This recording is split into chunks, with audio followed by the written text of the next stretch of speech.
to decide where to go on work and travel. So basically I will be helping you figure out how to decide where to go on work and travel, and basically these are just some factors to take into consideration when you're deciding exactly where you should go.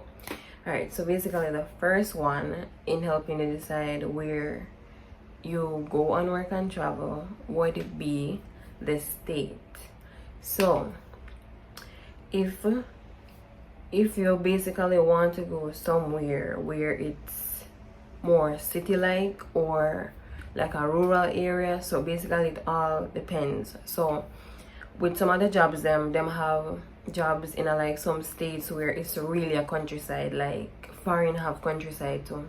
So when you go there, there's no Walmart, there's no Target, there's no Uber, there's none of that. It's literally a small town in the middle of nowhere. The employer just pick you up from the airport and bring you to the place. So that would be a factor to take into consideration. So for example, even considering whether you want to go to New York, whether you want to go Wisconsin, whether you plan to go to Georgia, whether you plan to go Florida or any of those places.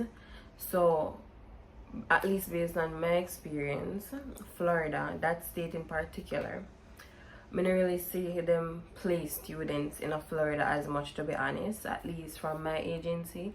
I don't think me ever see a Florida job, me personally, like it posted for students pick.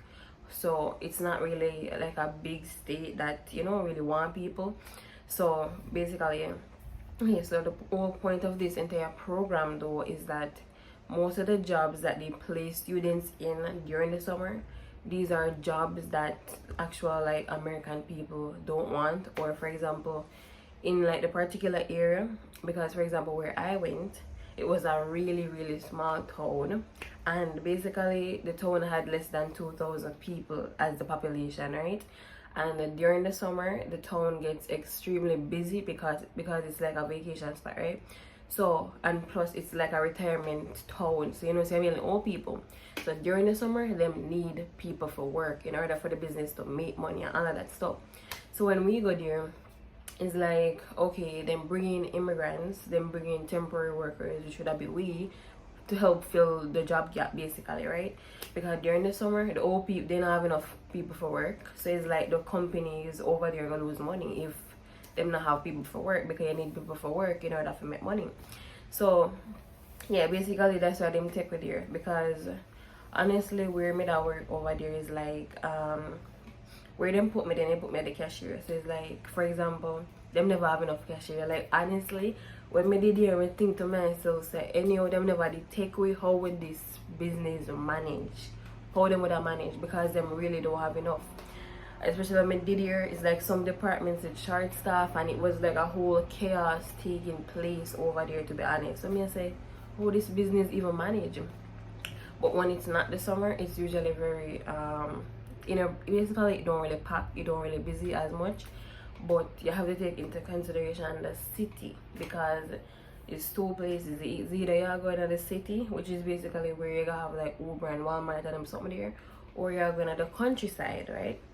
Say for example, them saying they got one small town in Michigan or one small town in Wisconsin. Is like, say as you walk up the road, the town done. The town literally done, and you cannot really leave the town unless you get somebody to bring you to the nearest airport or whatever, right? So that was my experience being in a small town. Now if you go to the city, it's a bit different, it's more populated, it's more, I don't even know how to describe it, but basically you have to decide what state you want to go. So for example, you might against like New York. Like for me, for example, New York is a state where I would go for work and travel, just for the point that New York is expensive. So because of that, I would even really consider it, to be honest. I would consider it. So yeah, pretty much. Yes, you have to consider the state, you have to consider the city, and say, alright, we're gonna stick to maybe the 3 states. Maybe we're just gonna go with Wisconsin, Michigan, and Illinois, and we're gonna see if that can work out or whatever. But you have to decide which state you go, and whether you want a city or you want a small town. So basically, all of this are gonna help you decide where you should go and work and travel. And yeah, so basically, you need to kind of like research the different states or research the areas to kind of see what each bring, especially if you've never been there before, you don't know what it's like, you don't know what to expect. Do your research before you pick. That's my advice. That's my advice right here. The next thing I need to consider is the housing, right? So based on how most of the jobs are set up, most of the employers will provide housing, right? But what can happen is that is either you end up in a room by yourself, is either you end up in a double room, meaning that 2 persons, or what may see with some of them is that them have up to 4 persons in one room in a like some bunk bed situation, or is like, but point is that 4 persons in a one room. Now if you know so you don't like people, if you know you can't stand people, then you know if you pick the one where you want 3 other people in a one room for the entire summer, because that does not work out, right? And most times when it's like that, it's usually like a, we call it like a dormitory style housing, but you have to consider that take that into consideration, because as I say, if you know you don't mesh well, then that would work out with you and 3 other people living in one room for the entire summer. It just would work out. And for me personally, I would pick that option, not at all, because to me that's too much. Maximum I think is maximum to a room in my opinion. But yeah, so when I decide exactly where you need to go, you have to consider the housing, consider how much people are going to live, whether it's a house, whether it's an apartment, whether it's a dormitory, because usually, like for example, the big like amusement parks, them in particular love have dormitories where them keep the J1 students during the summer. Now for me personally, that does not work out. Like, I don't see why 4 hours for cock up in a one room also. It does not make no sense to me. So it would work out. Like, to me, there's no space. Like, the maximum is 2 to a room. That's what I think. So me would pick that option for no job completely. But yeah, so it's usually either a dormitory style thing, or it's an apartment, or it's an entire house. I just have different bedrooms in the house, because where Mida stay, it actually stay like that, where it was a 5-bedroom house and 2 to a room, and that never did so bad, you know. But and it was like downstairs it was 6 to a bathroom, downstairs it was only 2 bathrooms, so 6 to a bathroom downstairs and then 4 to a bathroom upstairs. So that did kind of shake you, but you know what, it worked out. It basically did work out. Yeah, but anyways, pretty much we have to consider the housing and whether or not you're okay with having 3 other people in a room with you, yes or no. So yeah, you have to take into consideration that. Now the next thing, when you want to decide exactly where you want to go, you have to consider the type of job and the area that it's in. So for example, you have different types of jobs for work at job. So you have like your grocery store, which that is where it work. You have fast food, so you have McDonald's, Taco Bell, Subway, Dairy Queen, all of them places that's fast food.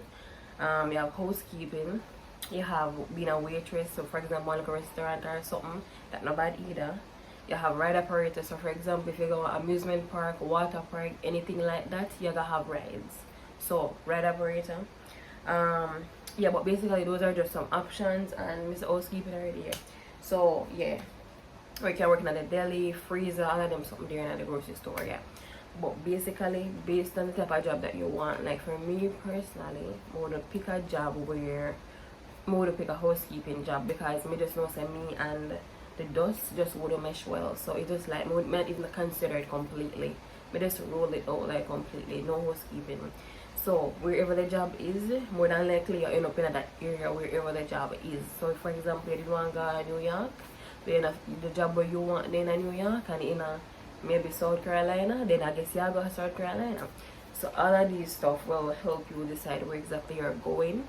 And then the next thing to you need to take into consideration the different benefits that you get from each employer, because some of them give like end of summer bonus and different something, whether or not them are going to pick you up from the airport, whether or not them are going to help you participate in cultural activities. So different things that you have to take into consideration, whether or not you get free food on the job, lunch, things like that. So all of those things are like benefits that you have to take into consideration as well when you decide where you go. So if you look for a place you get free food, then choose a fast food place or a restaurant. If you look for, I don't know where you look for, but if you just want one person in a room, if you just want to be by yourself in a one room, or you just want one other person in the room, then you have to pick the job that allows that basically.